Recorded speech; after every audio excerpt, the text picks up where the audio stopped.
Adică când vin acasă nu merg la soție prima dată merg la porumbei. Ca să bag divorțul în casă.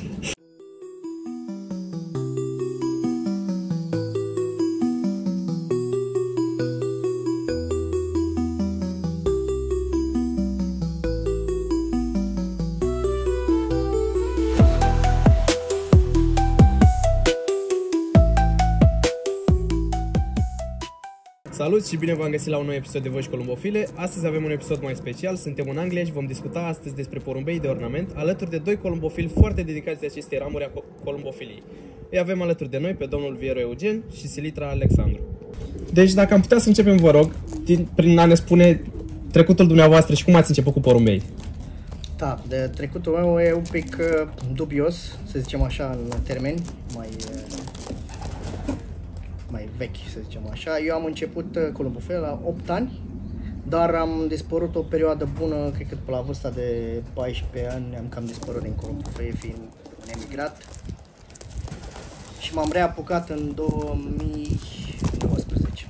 Ați început singur sau ați avut pe cineva alături de dumneavoastră? Am cam început singur, am decis că ochii mei fiind tot timpul pe cer de mai bine de 28 de ani, am decis că e momentul în care vreau să mă afund în pasiune, în hobby-ul pe care îl aveam în sânge. Și am început singur. De unde v-ați obținut primii porumbei? Cam dificil, am intrat pe un site de specialitate de aici din Anglia și am zis că oricare de porumbel l-aș găsi, pentru că aici nu prea poți să vinzi pe Facebook, sunt multe interdicții. Am zis că orice rasă de porumbel aș vrea să mă apuc de. Și am nimerit chiar jucători de galați, pasiunea mea de mic copil, la vreo 6 ore de lotă. Văd că ați venit împreună cu prietenul dumneavoastră, Eugen. Domnul Eugen, dumneavoastră cum ați ajuns aici? Cum ați descoperit această pasiune? Am pasiunea asta de la vârsta de 9 ani. În perioada aia părinții mei s-au mutat de la blog la curte și după o seară ploioasă, ca să zic așa, am găsit un porumbel în curte, un pui de porumbel alb. Iar tatăl meu, după o perioadă de o săptămână, două, mi-a dus de la un prieten un gălățean pe vânăt, dar avea aripa ruptă. Și de acolo, ușor, ușor, an cu an, am avansat în această pasiune, ca să zic așa. Ce să vă zic altceva? E foarte greu, columbofilia e foarte grea, din mai multe motive, a oamenilor în primul rând, și în al doilea rând, foarte costisitoare. Cum v-ați întâlnit dumneavoastră? Cum ați reușit să relaționați? Da, foarte bună întrebare. Pe Eugen l-am cunoscut mai acum, cred că 2 ani sau 3 ani. 3 ani chiar. 3 ani. Eu când am început singur, dar intrând pe pagini de Facebook, începând să cunosc mai mulți columbofili, neștiind că sunt chiar atât de mulți pe teritoriul Marii Britaniei, am dat de un prieten comun, să zicem cunoștință comună, care avea niște porumbei, unicologi, jucători de galați, care treceau printr-o perioadă cam grea, i-au mutat de la alt loc la alt loc, sufereau pentru un stres și s-au îmbolnăvit.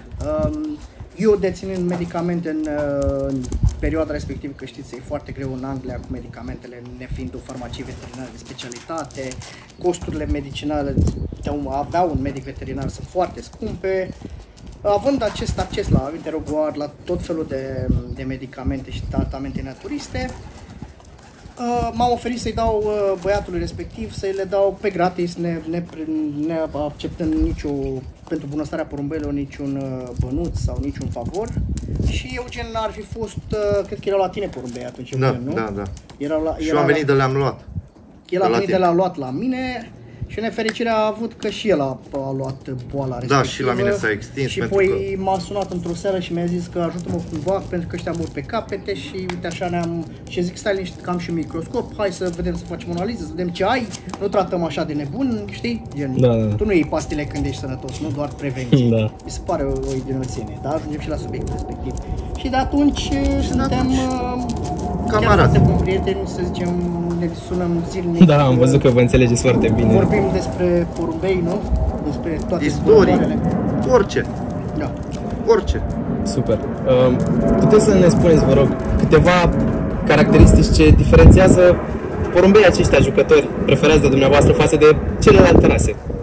Da, eu nu sunt chiar în măsură să vorbesc acum. Sau mai bine, de ce ați ales? De ce am ales? De ce preferați mai mult această rasă decât Primul meu celelalte? contact, într-adevăr, a fost cu voiajorii, adică am cărat vinul tatălui meu de acasă și l-am dat pe porumbei.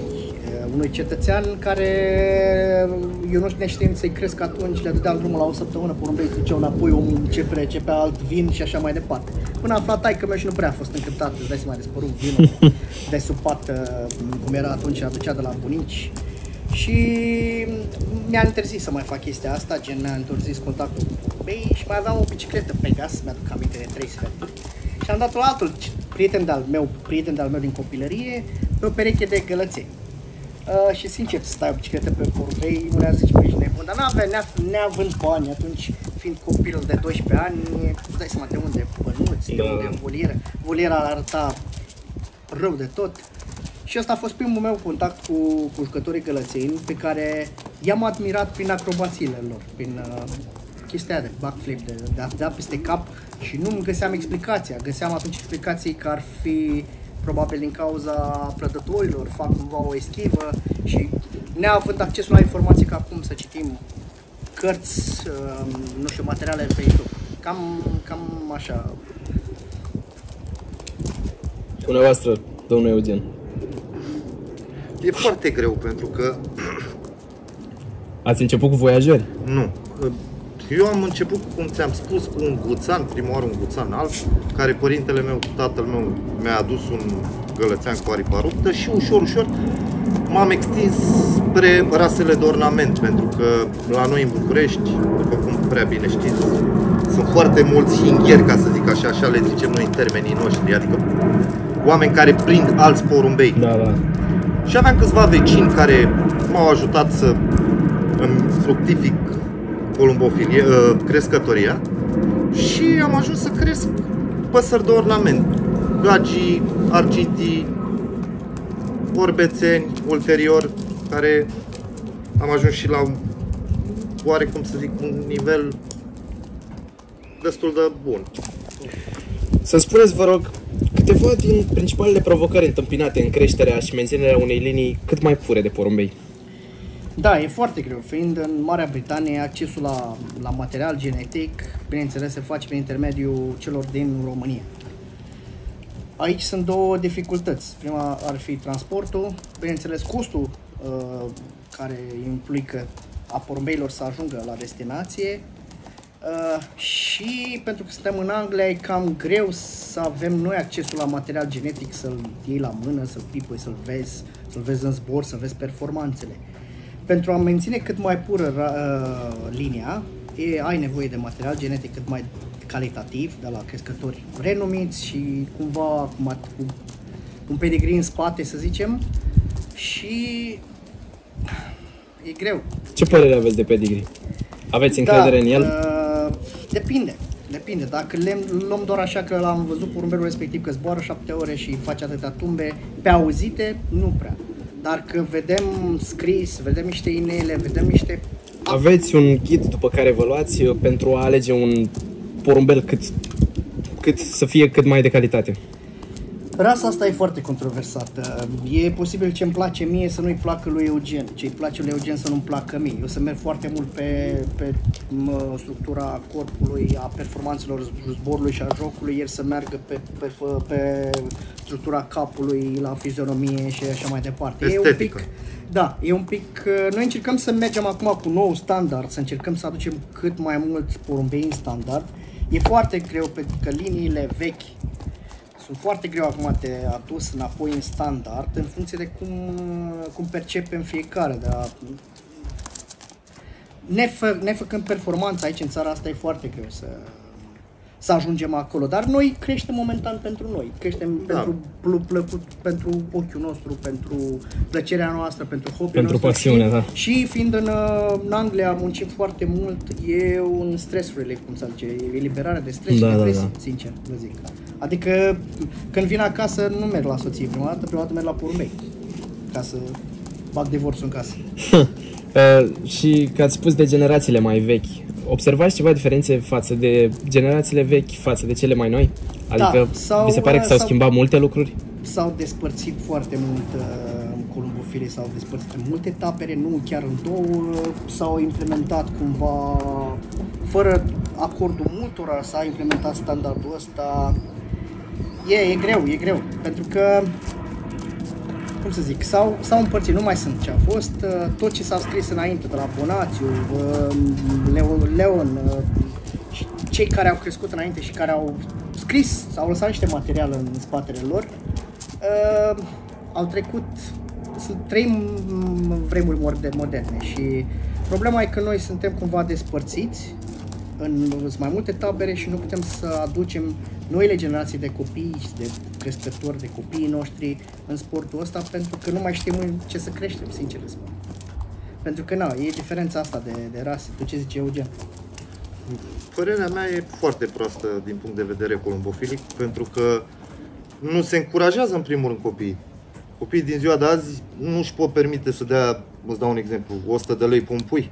Deci dacă mergi la noi în București, în capitală, și un copil își dorește să cumpere un porumbel și să ducem la un bagabond ăsta bătrân, că astea sunt bagabonzi bătrâni, îi ia 3 alocații. Nu e imposibil. Și nouă, ne vine foarte greu să cumpărăm material genetic. În Outcast în Anglia deja zboară sutele de lire. Deci se triplează doar simplu fapt că nu ești în România și ești în Anglia. Credeți că ar fi mai bine să se încurajeze colaborarea asta, să... Păi noi nu avem o problemă cu colaborare, că avem câțiva columbofili cu care colaborăm. Aș putea să spun Sorin Constantinescu, Constantin Bela, adică Rădoi, adică domnul Piusi Torino, adică sunt câțiva columbofili care sunt foarte, nu vor să ia după ei, că sunt bătrâni deja, înțelegi? Și cumva vor să lase în spate ceva. Dacă nu lăsăm la următoarele generații și doar mergem pe scopul creativ și ce facem să băgăm noi în buzunar, nu o să reușim niciodată performăm în sportul ăsta. Adică hai să privim alte rase de porumbei, alte naționalități, da? Chiar suntem în diaspora, mergem și noi pe la expoziții și sunt foarte uniți. Da, dumneavoastră considerați că în creșterea acestei rase de porumbei e mai importantă linia de sânge sau rezultatele acestora din competiții? Strict părerea mea, e important să le mixezi, să fie 50-50. E importantă și linia de sânge, ok, că nu putem să ajungem la ceva dacă nu avem, nu putem să facem o mașină de 6 secunde dacă nu avem o mașină de 6 secunde. Dar contează și performanțele mașinii respective. Așa și cu porumbei, dacă vedem, ne plac în zbor, ne dă performanțe, dar nu ne garantează nimic, e loterie, că puiilor lor vor fi aceeași. E pur și simplu un instinct de cum îi împerechezi, e o lume, să zicem, foarte complex, foarte greu de a obține niște păsări. Și care e abordarea dumneavoastră în privința împerecherii porumbeilor pentru a obține niște rezultate cât mai bune?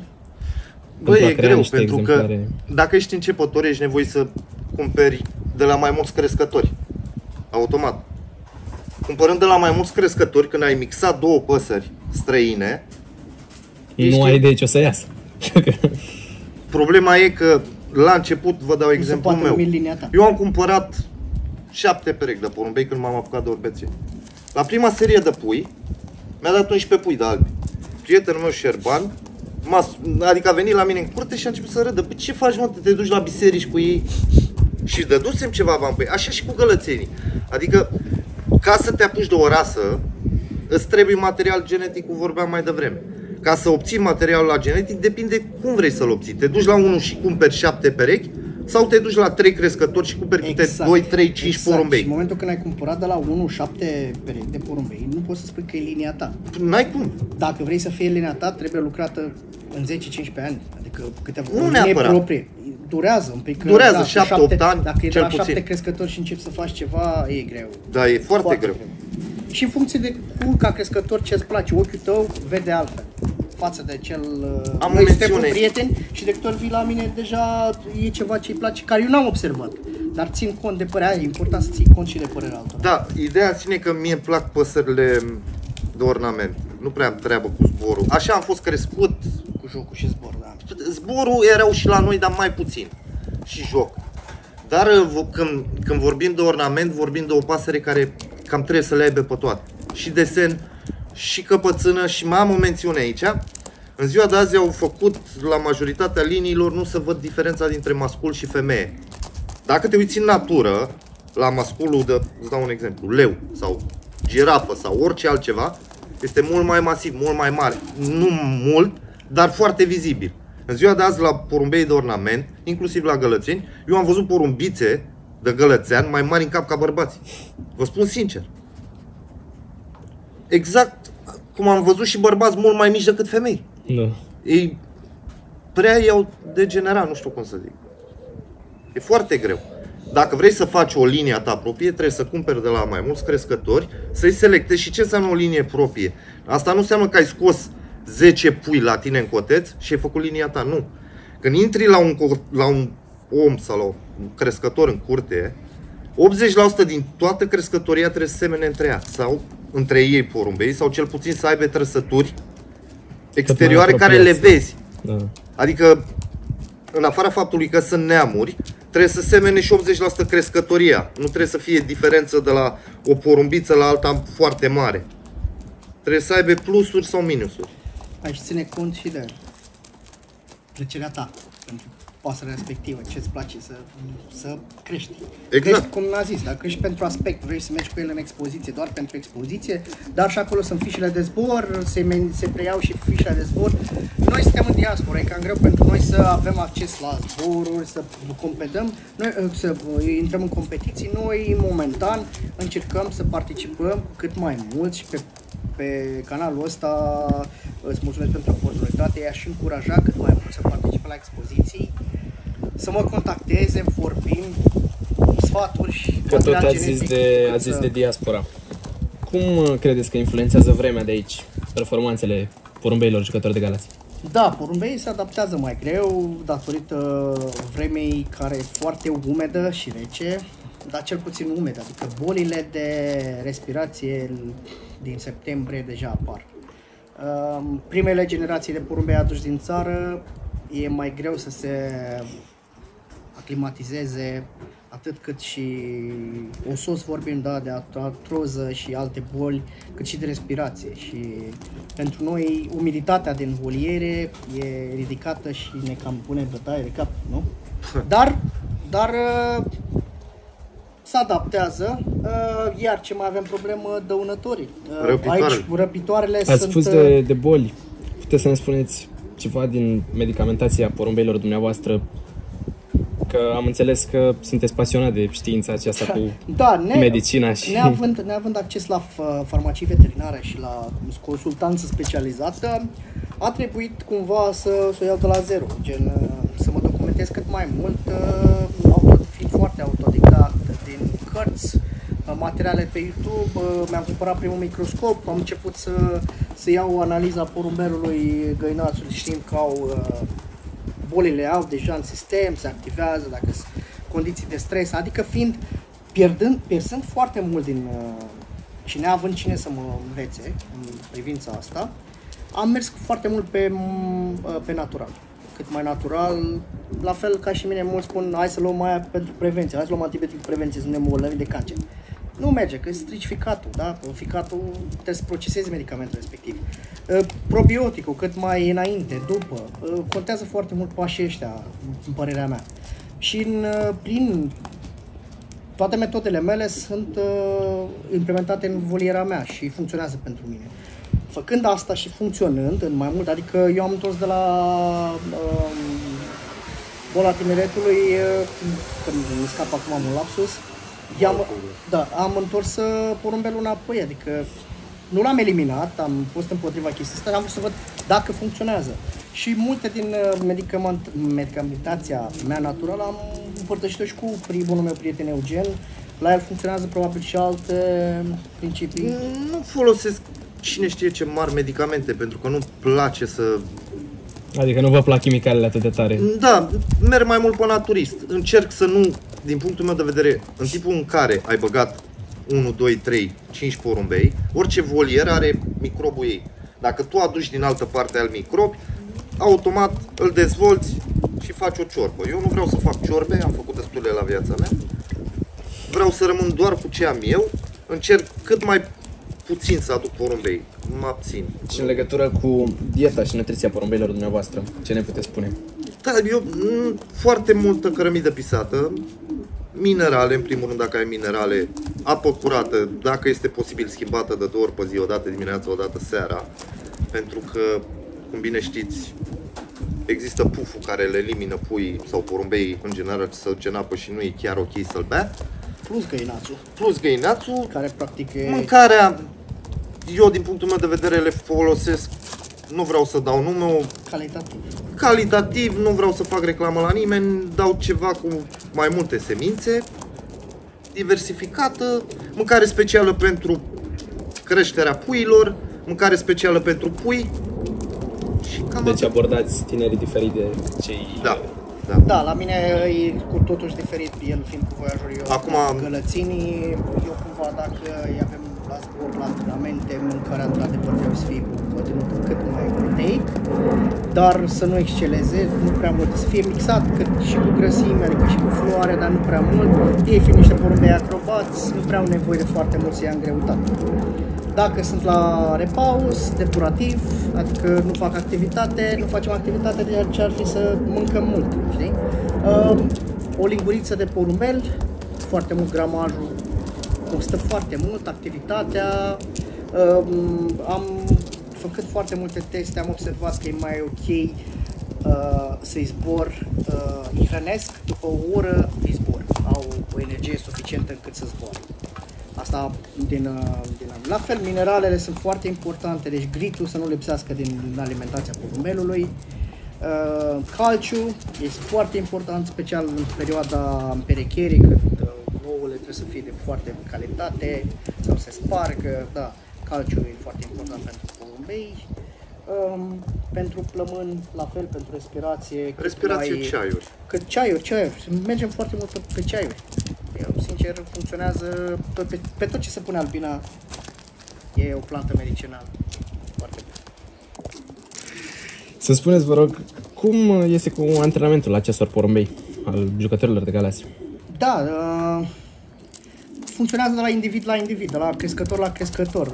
Pur și simplu eu fac 2 antrenamente pe zi, știu că e supra-solicitant pentru porumbei, dar cred că au timp la ora 5 dimineață să-i zbori, pe perioada primăvară-vară, până eu îi zbor, antrenamentele fac și zborurile, momentan nu particip la niciun concurs, dar le fac până în sfârșitul septembrie, deoarece din cauza prădătorilor, aici sunt foarte mulți prădători, se protejează de lege, sunt puși pe spitale și pe biserici, chiar crescuți ulii pentru treaba asta și numărul victimelor sunt mai mari din septembrie, de atunci se închid.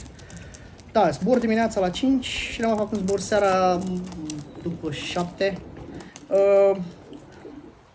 Urmăresc să zbor prima dată selecția, deci cu cât zbor mai multe păsări, văd performanțele și încerc să-i minimez în stol de 7-9 păsări și încerc să zbor cât mai mult în aproape de constavinare, să zicem, de ce rezultate am eu.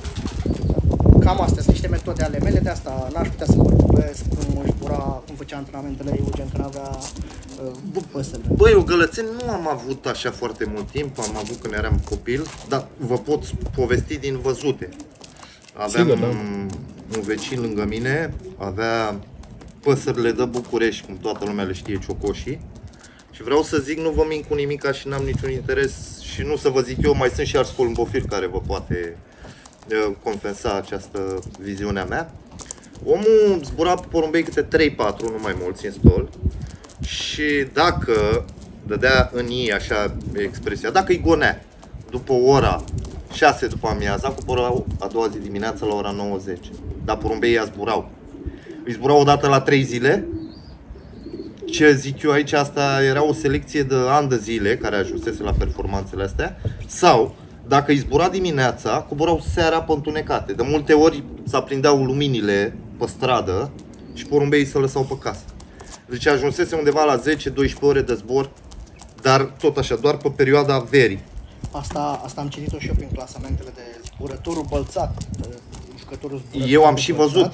Am văzut și eu pe 12 ore 600. Normal, din punctul meu de vedere, eu cred că porumbei ar trebui antrenați individual sau grupuri mici, selectați, depinde ce vrei să faci. Dacă vrei să faci joc, mergi pe joc. Dacă vrei să faci performanță de zbor îndelungată, îi selectezi doar pe ea.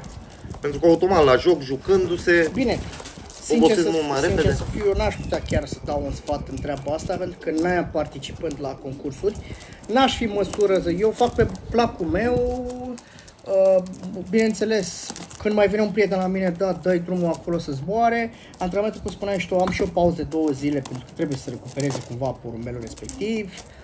Foarte important electroliții, dar și electroliții. Dăm într-una în alta, chimia în spate e diferită.